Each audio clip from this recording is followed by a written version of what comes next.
Hey everyone, welcome to Yang Has the Data. This is just going to be a YouTube channel that goes over some of Andrew Yang's policies in depth and shows you guys some sources and facts that we can find here on the internet. So what I'm going to be going over today is why I believe most Americans would prefer Andrew Yang's Medicare for All policy. What I have pulled up here is a PowerPoint that was done by the Kaiser Family Foundation.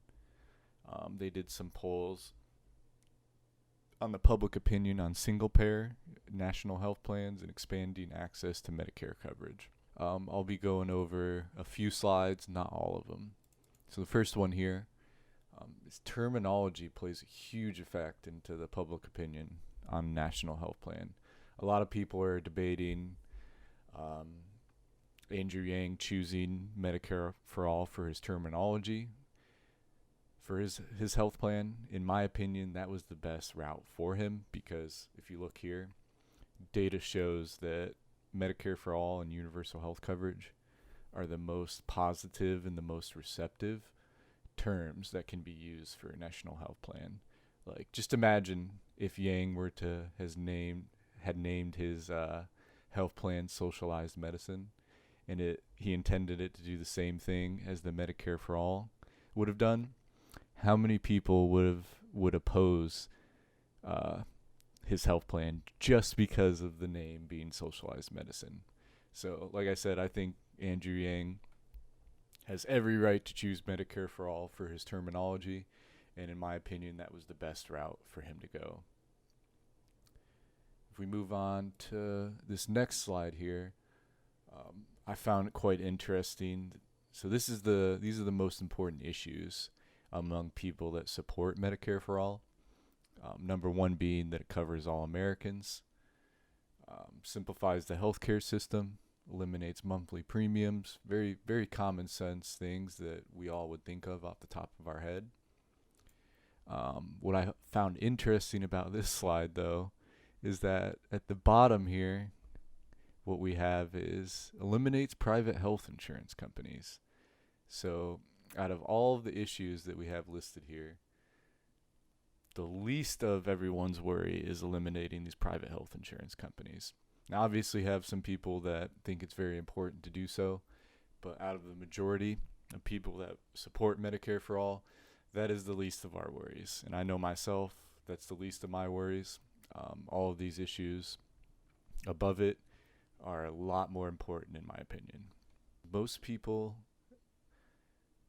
actually oppose eliminating private health insurance companies. So 58% oppose, 37% are in favor. So once again, it's just showing that this is not a huge issue for people that support Medicare for All. I don't know where this huge backlash is coming for Yang saying that it's too disruptive to eliminate private health insurance in such a short period of time. I personally think that Andrew Yang has the best approach to it, is phasing it out over a much longer period of time. Is that we have a Medicare for All plan that essentially grants us all baseline healthcare coverage. Now, there are co-pays involved because you can't have people show up and have like zero skin in the game, but the co-pays are relatively nominal. Like affordable for just about any American, particularly after getting $1,000 a month. Show up and pay like a $30 copay. Totally fine, totally appropriate. So what we do is we take this massive expense structure and move it to the public ledger, and then the government can negotiate on behalf of tens of millions of us and say, hey, that blood pressure test, really inexpensive to administer. Instead of being $120, maybe it's more like $35. And then you try and drain the excess. Now, my Medicare for All plan does not eliminate private insurance in the way that some of the other candidates plan. And a lot of people have asked that. Yeah. A lot of people. That's one of the biggest questions. Terry on Twitter said, wouldn't eliminating private insurance save middle class more money? I can go down the list, right? But why do you want to keep it? Well, so here's the thing is, like, if we were to do it right, a lot of private insurers would go out of business because it makes no sense. Like if I had access to inexpensive healthcare or free healthcare, essentially like free or Right. near free healthcare, and then a private insurance company's like, hey, do you want to like pay hundreds of dollars a month for additional insurance? It's like, why am I paying for? Like, what am I paying for precisely? Right. But a lot of us aren't really paying that out of pocket. So here's where it gets interesting: is that if you're a company, all of a sudden your employees are covered by this public plan. And right now, if you're an employer, you're like, hey, here's your, here are your options. I'm going to pay for a proportion of it. And I've been in these shoes because I've been the CEO of a couple of companies now, and I very much remember spending all this money on insurance, and then seeing the price go up every year, and then having tough conversations with employees. Even though we were very generous, we'd cover like 80-90% of it. But then if you were to say, hey, look, your 10% just went up like a tiny bit, like, it's Right. meaningful to employees. So if you're the company and you're like, you go to your employee and be like, hey, guess what? There's free healthcare. It's like out there and you just go get it. I'm spending this much on your healthcare right now. You know what would do me a solid is if I don't have to pay for this healthcare for you, and you don't have to pay for this extra healthcare for you. And if you want, I can split the difference with you and give you some of the money in extra comp. And so would a lot of employees, if the Medicare for all was actually up to meet most people's basic needs, they would probably say, yeah, that works for me. And then you'd end up contracting the number of people that are using private insurance very, very quickly if we did a good enough job.